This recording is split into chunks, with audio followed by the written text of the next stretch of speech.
Hi guys, welcome back to my channel. So today is another highly requested video and it's all about my hair, if you couldn't tell from the title already. But yeah, I'm filming my hair care routine. So basically I thought I would do a video.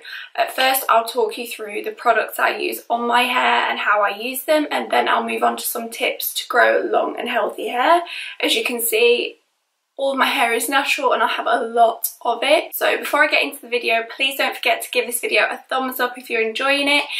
Also hit the subscribe button so you're not going to miss out on any of my future videos. I've got lots more content coming.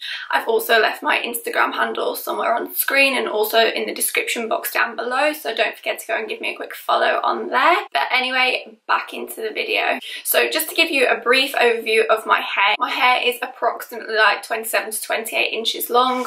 So I can't give you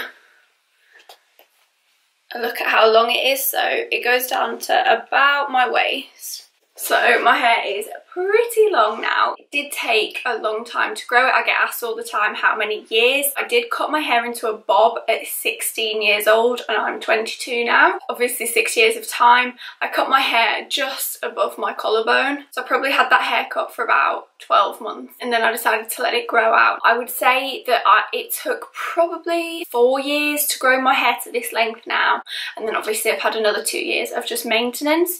I do cut my hair, not very regularly, but when I do cut it, I cut a lot of it off. So just recently I cut 2.5 inches of hair off, which is about this much. If I didn't cut it at all, or if I'd literally just trimmed the very ends, then my hair would probably be able to be sat on right now, like it would be down past my bum. But I wouldn't want the hair any longer than I've got now. I don't have any miracle cures or potions, but I do have a few really good tips on how to grow your hair. So I'll be leaving them towards the end of the video. I'll put a little timestamp on here if you just want to go and find out my tips. So on to product. I don't have a specific brand or anything that gave me a miraculous long head of hair. There are still things that I use where I have seen noticeable results. So if you're interested in the products I use and how I grew my hair nice and long and strong, then please keep watching. Just to break down the kind of hair that I've got. My hair is naturally this straight, which I know if you don't have hair this straight, it is difficult to achieve sleek hair. I do get extremely greasy roots, which I know is a bit vile, but I do have quite dry ends. Obviously because of the length, it is hard to keep my ends hydrated. I do tend to have like greasier roots. I do also have psoriasis, which I don't think is something that people readily admit, but I have psoriasis on my scalp. I have tried different products for it. I tend to find that all of like the medicated kind of shampoos tend to work best for me. So anything like tea gel or anything tar based, they're really good at reducing the flakes. I tend to just get it very much around like my parting and then the front of my hairline. I don't get it in the back. But yeah, when you've got hair as long as mine, it's difficult to handle something like psoriasis because I can't go through the process of constantly washing my hair because it would just take far too long. So yeah, I'll leave a couple of the products that I like down below for psoriasis, but yeah, I just thought it was something to mention because it's not that talked about that often. People aren't very keen to admit that they've got things like that. So yeah, I do have psoriasis and I do have greasy roots, so that's what I'm always on the lookout for when I am looking for shampoos or conditioners, is something that can moisturise the ends and keep these nice and hydrated and healthy without like greasing up my roots even more. It can get quite dry, but it's also very fine. So I do have a lot of hair. It is very thick, but it's quite fine hair, so it's really difficult to get any volume in at the scalp, and I have just learned to accept my flat hair. I wish I could get big voluptuous bouncy curls, but instead I've got bone straight hair that's flat to my head, so I've just learned to embrace it. The shampoo and conditioner that I'm using at the moment is from Shea Moisture, so they look like this. I use the Extra Moisture Retention Shampoo. This has got sea kelp and argan oil, and then I use the Raw Shea Butter Restorative Conditioner, again with sea kelp and argan oil. So this is for damaged transitioning hair. I don't know what that means. So these are both sulfate free. I find that the more natural the shampoo and conditioner, the better results I tend to get, especially because I find that a lot of chemicals can obviously like irritate my scalp and my psoriasis. Sulfates aren't good for your hair in general. I don't really know why, but I just know that they're bad. I feel like over time they dull your hair, and obviously putting that much chemical product onto your scalp, especially when mine is so sensitive, just isn't really a good idea. So I believe that this range is made predominantly for girls with coarse or curly hair, but it works really, really well for me. I washed my hair this morning. As you can see, it just gives a beautiful sleek shine. I didn't do anything to my hair. I just let it dry naturally. I haven't got any like shine products or serums on it, so these are really hydrating and moisturising without weighing down my hair or causing it to get too greasy or causing my psoriasis to flare up. I tend to wash my hair once a week, which I know is not very often. I find that it's best for my scalp, it's best for my psoriasis, and it's best to keep my hair shiny and healthy, and it's also really good for helping it keep growing if you don't wash your hair often. Obviously putting that much product onto your hair isn't good to start with, and then obviously all of the heat treating that you use to dry it just really damages your hair over time. I only tend to have hair this sleek and shiny for maybe 2 days, and then it does obviously progressively get greasier. I can combat that with dry shampoo, so I just use Batiste dry shampoo on the roots to obviously give it a bit of a lift if it is looking a bit greasy and I do want to wear my hair down. But otherwise I just pull out the hairstyles, and if you do want to see how I do my most regular hairstyles, again, just leave me a comment down below. I'll definitely film one if you'd be interested. So I know it is a bit inconvenient to have greasy hair after a couple of days, but honestly it will help your hair grow over time if you just keep your hair washing to a minimum. So 1 to 2 per week max is what I would say. So when I use the shampoo on my scalp, I use my fingertips to stimulate the hair follicle. So doing this again promotes growth to your hair, and that also helps me to remove like the flakes from my psoriasis. I don't use my nails as it's a bit too aggressive, and again that can pull up a lot of the dead skin, which could make things even worse. But if you just use your fingertips gently, massaging the scalp for a good few minutes, again you'll have cleaner hair, you'll have a healthier scalp, and you'll stimulate hair growth too. So that's a big tip of mine. And then when you move on to the conditioner, if you give yourself a cold rinse after your conditioner, that will do wonders to your hair. So cold water helps to seal the hair follicle, so it's going to help prevent damage, and it also helps lay your hair flat and make it look smoother and shinier. So I always seal my hair with a cold rinse after my conditioner, and it gives me really sleek, shiny hair. And then the last product that I use is also by Shea Moisture, and this is the Raw Shea Butter Extra Moisture Detangler. So this is like a detangling serum. You put this on your hair after you showered when it's still damp, and then just leave it, so it's like a drying conditioner and detangler. I find that this makes my hair really sleek and shiny. It's a lot easier to brush, and obviously the less that you have to brush your hair, the healthier it is for your hair. That's one thing that people always forget with long hair, but my hair is so long now that brushing it is a real inconvenience. I can get knots that are like bird's nests from doing absolutely nothing, as my hair is just so much more inclined to tangling now that it's longer. I have noticed a big difference with the like texture of my hair, so I'm finding it's not as coarse and it's not tangling as easy. When it's sleeker and shinier and smoother, it means that you're less inclined to tangling. So this is a really good product if you do find your hair gets really, really knotty and uncontrollable. So that is about it for the products that I use when it comes to my hair. There are some things that are really good to use if I'm doing an updo or doing my hair differently, but I'll include those kind of products if you do want me to do a hairstyles video. Now that I've gone through all of the products that I use, I will move on to how I grew my hair this long in the first place. I do have a few tips. Now I will say now that there's no miracle formula to growing long hair, especially overnight. Like I said, this took years of hard work, but it has paid off, and now it's just such an easy task to keep my hair this long. I'll talk you through the things that I did sort of 3 or 4 years ago to get my hair where it is today. So the first tip that I have when it comes to growing longer hair is not to follow the instructions of your hairstylist. So many hairstylists will tell you come back every 4 to 8 weeks, you need a trim, and by a trim they don't mean this, they mean this. And I remember the heartbreaking feeling when you would come out after a trim and your hair was butchered. Obviously every hairdresser is different. I can't speak for most because I haven't experienced the hairdressers for so long, but for me I tried a few different places, and every time I came out feeling disappointed, and they kept telling me, oh, it'll help your hair grow longer, and it just didn't. My hair just didn't grow, so I could never get my hair past probably this length. So then I got my hair cut into a bob at 16 because there was so much damage. So I had it all cut off and I just decided to start again. And I loved having a bob. But in terms of your hairdresser, I would say don't follow their advice.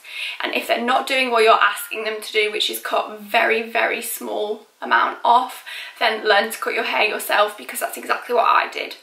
So I actually cut my hair myself now. It's amazing being able to cut your hair. Everybody gets obviously very scared about it, but it's one of the easiest things that I ever learned to do. It's not scary, it's not difficult, anybody can do it, and it saves you a fortune. So I actually haven't had my hair cut professionally for about 3 years, maybe 4. I'll stick the tutorials I use down below. There's one tutorial that teaches you just how to cut your hair in a straight line at the bottom and keep it nice and level, and then there's also one that teaches you to cut your hair into like a V shape and get some small layers at the front, which is the one that I did recently.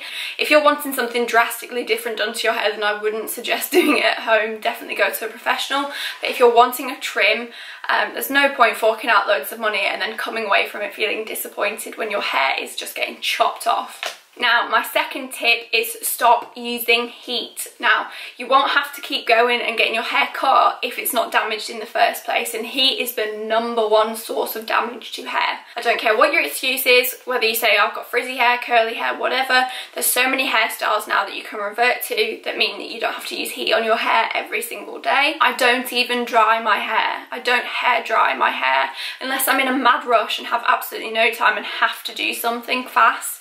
I let my hair dry naturally. I know I'm lucky, I know not everybody has hair like this, but even if you just cut down to 2 or 3 times a week, heat styling your hair and then wearing it in an updo, it's a lot better for your hair in the long term than using heat on it every single day. I, like so many other people, I would love to have like loose beachy curls in my hair every day, but using that much heat just frazzles my hair. And if I do straighten my hair, then I literally just do from about here downwards. I just do it in massive chunks, so I'll straighten like half of my hair with a tong. I'll only go over the same piece of hair once, and I'll be really, really disciplined when it comes to doing the top, because this is all your healthy hair. If you damage this now, it's only going to get more and more damaged the more it grows out. So try and look after the hair, especially around your scalp all the way down. And then this that has obviously been dead for a lot longer, yeah, just have to treat this with real care, and obviously make sure that you're not damaging the ends too much as well. If you just cut out the heat and just are a lot gentler with your hair, you'll notice that the growth will happen so much quicker. You'll have far less damage, and therefore you'll need to get it cut far less frequently as well. Then my third tip for growing longer, stronger and healthier hair is avoiding the sinful extensions. So I don't care what anybody says, you could be a hairdresser, you could be whatever, you could be a specialist. Hair extensions are the devil to your hair. They will absolutely stunt hair growth, and you will not see the results that you want by getting extensions. So I know it takes real discipline and bravery when you're unhappy with your hair to avoid extensions, but I promise you, if you really do avoid them, you'll notice growth much faster. When my hair was in the in-between stage, the stage that I just was really unhappy with it at, it was about this long. It was just over a bob and then just under long hair, and I did wear extensions then, but I did wear clip-ins. I know that there's a lot of confusion with hair extensions, and I'm not the biggest expert on it, but there are a few different types of extensions that, from experience with my friends and their anecdotes, I know are safer and better for your hair than others. So clip-in extensions did no long-term damage for my hair. They might have stopped growth slightly, and they didn't help my hair grow as longer and stronger as fast, but they didn't stunt the growth of it. I did only wear them really for special occasions, nights out, dinner, whatever. I didn't wear them to college every day. If you are really, really inclined to get hair extensions and there's no talking you out of it, then I would suggest Rapture hair extensions. To me, these are the most natural looking hair extensions when you have your hair down, and as far as I'm aware from what I've heard from friends and their recommendations, they're the least damaging option. I have had friends who've worn them and have also grown their hair long naturally as well whilst wearing them, so that is a really good option if you insist on having hair extensions. Everything else I haven't heard great things about, I'll be honest, from keratin bonds to the loop extensions to weaves, wefts, having it sewn onto your scalp. They all sound like horror stories to me, and I've heard awful, awful things about it. So again, just to reiterate, I'm no expert when it comes to hair, so if you are a hairstylist or a hairdresser, I'm sorry if this is wrong. I could be giving out incorrect information, but from my experience and from the anecdotes of my friends, I can tell you that using extensions is really bad for your hair in the long term and will at least stunt your hair growth. Even if it's not awful for your hair, you definitely won't be growing longer hair naturally by using them. Then the next tip is another one which a lot of people will hate, and that is dyeing your hair. So the holy trinity for damaging your hair is heat styling it, using extensions and colouring it. And I know that all three are vices of most girls now. But I have never dyed my hair. I have always wanted to. My mum used to sit me down at 16 years old when everybody else was dyeing their hair red like Rihanna or plum or black or blonde, and she used to sit down and tell me, people pay for your hair colour and you always just want what you can't have. I wanted curly hair, I wanted long hair, I wanted blonde hair, and I wasn't allowed any of them. But I'm so glad I persevered and took her advice, because my hair now, I've grown to absolutely love it, and then it's grown on me as well in the literal sense. So as much as it's really difficult to avoid colouring your hair, especially if you're unhappy with it, and especially if you've started the process young, you have to try and restrict your hair colouring. I know a lot of younger teenage girls dyed their hair with box dyes or dyed it themselves. I even know girls who used to use straight bleach to dye their hair, which is just makes me cringe. So yeah, if anybody out there is young at the moment and wants to dye their hair, please, if you are going to do it, go to a hairdresser, and if you can't afford it, do not do it. 99% of the time there's nothing actually wrong with your hair colour, you just want something different. Now if you just persevere and keep your hair colour natural and then follow my other tips, I can guarantee you that your hair will grow longer and stronger a lot quicker than if you just keep dyeing it and doing things to it and messing with it. Because I know at the end of the day, if you are watching this, you are here to get longer hair. So stop doing these things, as hard as it is, as much discipline as it takes. It's just killing your hair. So if you do insist on dyeing your hair, which I know a lot of people do, there is a number of different ways around it to get the healthiest head of hair possible while still getting the colour that you want. I know that there's Olaplex treatments that you can use which are really good for nourishing your hair right down to the follicle. You get the colour that you want from the salon without walking away with a head full of damaged hair. Again, another way around it is not dyeing the root of your hair, because this is obviously the strongest, healthiest hair as it is just grown and formed. But there's techniques like balayage that you can use which just dye the ends, so they dye this area downwards. It basically transitions your hair from its natural colour into either a lighter or darker colour, and I think it's a beautiful look. If I was ever to dye my hair, then I would get balayage into a lighter, blonder colour. Bear in mind my advice, dyeing your hair is usually completely unnecessary. It's just because you want to change. My mum was so right in what she said. I hated my hair colour, I wanted something completely different, and now I get so many compliments every day on the colour. I get asked what colour it is to dye it, and obviously all I can say is it's just natural. But having virgin hair that hasn't been dyed is another really good tip if you are wanting to grow longer, thicker, stronger hair. And if you've already broken the seal and dyed your hair, try and pare back the amount that you dye it. If you transition into balayage, or if you obviously cut the dye out or revert back to your natural colour, just try and accept the hair colour that you've got naturally. Or if you do have to stick to dyeing your hair, then obviously go for a more natural alternative. So now that you've all been thoroughly lectured, I will move on to the products that I use to grow longer, thicker, healthier hair. So there's a few products that I used in the in-between stage. I wasn't happy with the condition of my hair, I wasn't happy with the length of my hair. I tried all the generic high street stuff. I was in college, I didn't have a lot of money, and I was just looking for an alternative way to grow my hair. So I decided to look for a more natural or cheaper alternative. If you look on Google, the one thing that everybody suggests for your hair is oils.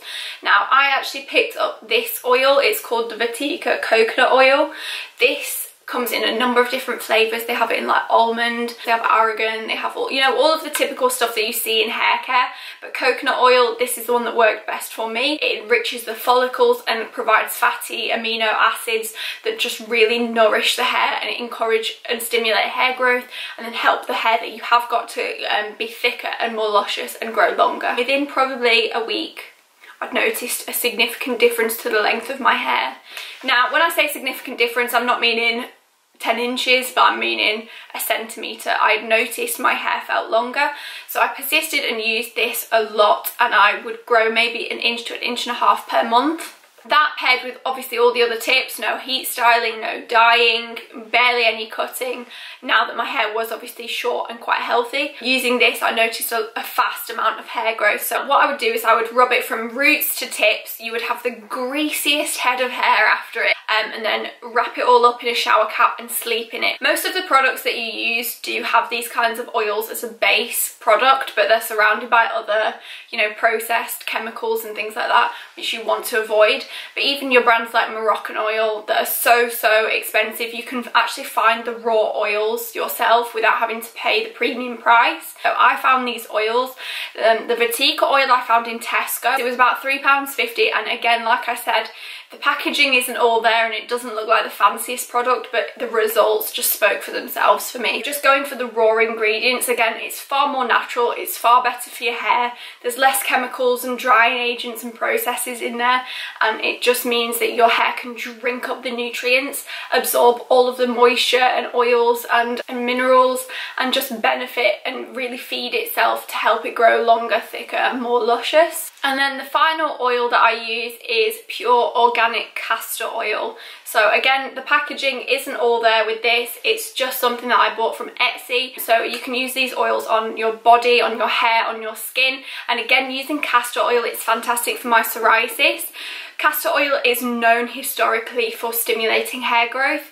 It's got something called ricinoleic acid in it, I believe. I could have just butchered that word, but anyway, it's an omega-9 fatty acid. It's an amino acid, and basically the fats stimulate the follicles and encourage hair growth. If you massage this into your scalp and spend a good 5 to 10 minutes really stimulating the scalp with your fingertips, you will notice significant hair growth very fast. So castor oil, you can also use it on a Q-tip and run it along your eyelashes or on your eyebrows.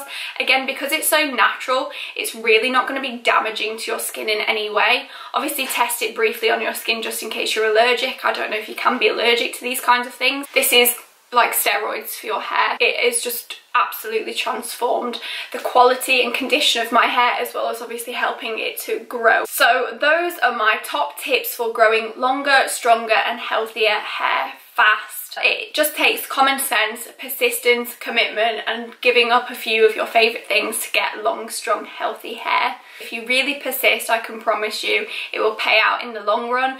My hair, like I said, never used to grow past my boobs. I'd never had hair longer than that, and I'd always dreamed of having hair longer than my elbows. And then now look at it. It's so much longer, so shiny, so healthy, and I'm really lucky. But thank you so much for subscribing, for watching and for supporting my channel. It means the absolute world to me, and I'm so lucky to have you all along with me. But until next time, thank you so much for watching, and I'll see you in my next video. Bye guys!